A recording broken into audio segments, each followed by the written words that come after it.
સચિનમાં છેડતીના આરોપસર સગીરનું અપહરણ, 5 લોકોએ અપહરણ કરીને ઢોરમાર મારતા ધરપકડ કરાઈ. ઘટનાનું સચિન પોલીસે રિકન્સ્ટ્રક્શન કર્યું. સુરતના સચિન વિસ્તારમાં એક સનસનીખેજ ઘટના સામે આવી છે, જેમાં 16 વર્ષના કિશોરનું અપહરણ કરીને તેને ઢોરમાર મારવામાં આવ્યો. આરોપીઓએ બહેનની છેડતી કર્યાના આક્ષેપ કિશોર પર મૂક્યા છે. કિશોરના પરિવારે ફરિયાદ નોંધાવતા સચિન પોલીસ તુરંત એક્શન મોડમાં આવીને ગુનામાં સંડોવાયેલા 5 આરોપીની ધરપકડ કરી. ભોગ બનનાર કિશોર હિમાંશુ 2 દિવસ પહેલા આશરે 8 વાગ્યે તેના મિત્ર સાગર સાથે શ્રીરુદ્ર રેસિડેન્સીના પેમ્પલેટ વેચીને ઘરે પરત ફરતી વખતે પારડી કર્ણદે સરકારી સ્કૂલ પાસે એક રિક્ષા ઊભી હતી, ત્યારે હિમાંશુના મિત્ર દ્વારા રિક્ષામાં પેમ્પલેટ મૂકીને દેતા વિવાદ સર્જાયો હતો.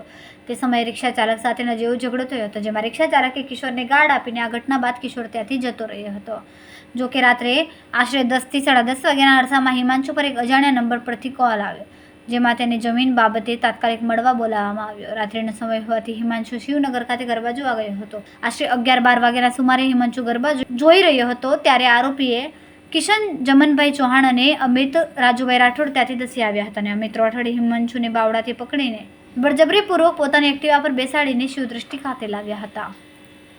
આ સ્થળે અન્ય 3 આરોપી વિશાલ જીવણભાઈ બરવાડ, શંકર વિજયભાઈ નાયબ, બારુ ઉર્ફ રવિ રાજુભાઈ રાઠોડ પણ પોતાની બુલેટ પર આવી પહોંચ્યા હતા. વિશાલ ભરવાડે હિમાંશુને જણાવ્યું કે તે મારી બહેનની છેડતી કેમ કરે છે, તેવા આક્ષેપ મૂકીને આરોપીઓએ કિશોરને જામથી મારી નાખવાની ધમકી આપી. ત્યારબાદ તેને સચિન કોમ્યુનિટી હોલ આશ્રમ શાળા પાસે લઈ જઈને ગાડી પરથી નીચે પાડી દીધો હતો. આરોપીઓ વિશાલ અને અમિતે પોતાના હાથમાં પહેરેલા કડા વડે કમરના પટ્ટા અને કડા વડે કિશોરના માથાના ભાગે તથા પીઠના ભાગે માર માર્યો હતો, ત્યારે કિશન અને શંકરે ડિક્કા મૂકીને માર માર્યો. તમામ આરોપીઓ ગાળાગાળી કરી રહ્યા હતા. મારથી બચવા કિશોર હિમાંશુ ત્યાંથી ભાગીને ઝાડી ઝાકરામાં છુપાઈ ગયો અને બાદમાં પોતાની જીજાજી મુકેશસિંહના ઘરે શિવદૃષ્ટિ પહોંચ્યો હતો.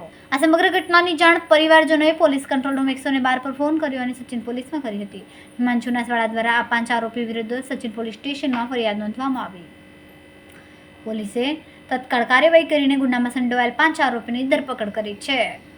સચિન પોલીસ સ્ટેશન વિસ્તારમાં એક અપહરણ અને ફરિયાદ દાખલ કરવામાં આવી હતી, જેમાં અપહરણ સાથે રાયોટિંગનો બનાવ જે હતો એ અનુસંધાને જે આપણે 5 આરોપીઓ જે છે અમિત ભરવાડ, વિશાલ ભરવાડ, બાબુ ભરવાડ, જે શંકર અને કિશન કરીને એ લોકોને તુરંત ફરિયાદ આધારિત વિગતની ખરાઈ કરીને આરોપીઓને અટક કરવામાં આવ્યા હતા. અને જે ભોગ બનનાર હતા હિમાંશુ 16 વર્ષ અને 6 માસનો જે છોકરો હતો એને સ્થળ ઉપરથી આ લોકો કિડનેપ કરી આ જે અવાવરૂ જગ્યા ઉપર લાવીને ઢોર માર મારે છે. જે ભોગ બનનાર છે પોતાનો જીવ બચાવીને અહીંથી ભાગે છે, અને એ અનુસંધાને હાલમાં જે બનાવ બન્યો હતો જેના રિકન્સ્ટ્રક્શન પંચનામાના વિગતે હાલમાં તપાસ અધિકારી સાથે સચિન પોલીસની ટીમ આખા આવેલો છે અને એના એવિડન્સ પુરાવા મેળવવાના હાલમાં ચાલુ છે. કેમેરામેન સેનિલ વિરાણી સાથે વિશાલ છેઠા, માનવ પ્રભા ન્યૂઝ, સુરત. અમારા વિડિયોની નવી અપડેટ મેળવવા માટે સબસ્ક્રાઇબ કરો માનવ પ્રભા ન્યૂઝ ચેનલને. બેલ આઇકન ક્લિક કરો લેટેસ્ટ વિડિયો સૌથી પહેલા મેળવવા માટે.